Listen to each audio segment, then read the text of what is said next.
Hey guys, a big welcome back. It has been a while since I uploaded a video of my tanks, so in this one I'm just doing a little frag tank update for you. I think it's been a little over a month since I've shown the 30-gallon frag tank setup, so here goes. As you can see, everything is doing quite well. I've sold off a few anemones, so this tank's down to only one now, but the one's doing quite good with those two. Plate coral, for anyone that saw it before, I'm still working on its recovery, but it's going quite well. Here's some of the various corals I got. Let's try to clear this up. There we go. Some of my corals. Some of them are spare, some of them I'm just trying to grow out. This tank being a little lower in nutrients than my other tank. Stuff does grow a little quicker in here, so might as well enjoy it while I can. That there, unfortunately, that acro in the back has got the manjo anemones or whatever they're called, so I've really got to get in there and get rid of some of those. And because they're bleaching it out, some of the tips are still salvageable. This is a piece off of it, and I've sold, I think, 4 pieces of it. So yeah, I got to try to work on getting those off of there. But the elegance coral is going to go back into the main display, as is that Duncan right there. They were in here for some recovery because they had been a little angry in the main display, but they seem to be doing a lot better now, so they should be able to go back. The acans are doing quite well. I never do well with acans on my main display, but right in this tank they're doing well. I just did some vacuuming, so they're kind of shriveled up a little bit right now. They're not quite as puffy as they go. Right back there, the sunset that has never done well for me in the other tank, as you can see, has got some really good polyp extension on the base. They all do come out, they're just not out right now, but the higher nutrients in the other system didn't give me those kind of results, so that's great. That's a piece of red plate out of the other tank.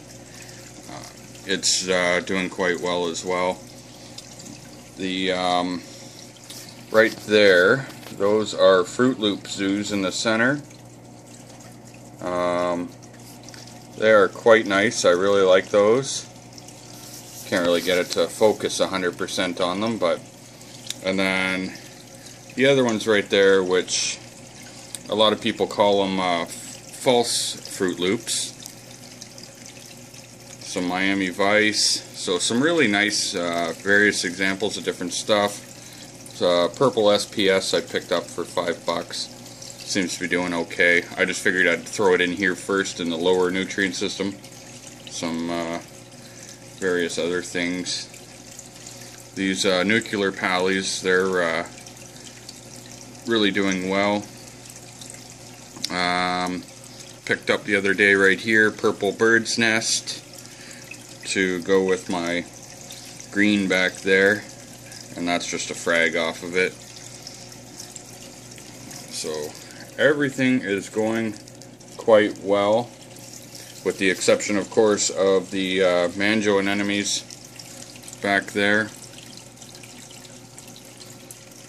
And instead of recording this with an iPhone as I normally do on my videos, I'm actually using a Samsung Galaxy, which to me is a lot brighter. The colors actually look a lot closer to the real colors. So tell me what you guys think, if this looks a lot better than some of my previous videos. And for the clarity, the brightness, all of it. Moving along, right there I got my T5 set up, plus I am trying to flood out the zoos with few hours a day of this 54 watt par 38. It's a 50-50 mix blue-white. Fragbox.ca, which buddy over there, March, said to blast them with light a few hours a day, so I've been trying to do that, and I'm not seeing any negative effects from it yet, so hopefully it's going well for them and they're liking it. And over here for equipment, not that I really needed it, but I bought it anyway. A Red Sea hang-on skimmer. I don't know, I bought it on Kijiji, someone just didn't need it anymore. I bought it for 30 bucks or something like that. Seems to work well. The only problem is that they didn't have the cover for it, so I just sit a CD on it and it does what it does, right? It goes in there. The only thing I did find with this is it's a kind of a bad design, as is most hang-on stuff, which is if you overfill it, well, it leaks right down onto the floor. What I'm going to do as a repair for that, I just haven't gotten around to it, is I plan on drilling a hole right up here so that in the worst absolute case, if it is going to flood over, it'll actually just pour out of that hole right back into the outlet. That way I don't have to worry about it. You know, the worst thing that's really going to happen at that point is just the waste that was sucked out of the water will end up going back in. Not that I would want that to happen, but I guess it's a lot better than draining, you know, a third of the tank onto the floor. So that's the update, guys. Hopefully you like that. Hopefully you're enjoying the better coloration on this video, because I think it looks a lot better. And be sure to check out, I'm going to do an update on my main display, show you what's been going on in there, you know, what's new and exciting. And I'll tell you a little story about that guy on the next video. Thanks for watching, guys. Please give me a like and subscribe if you haven't.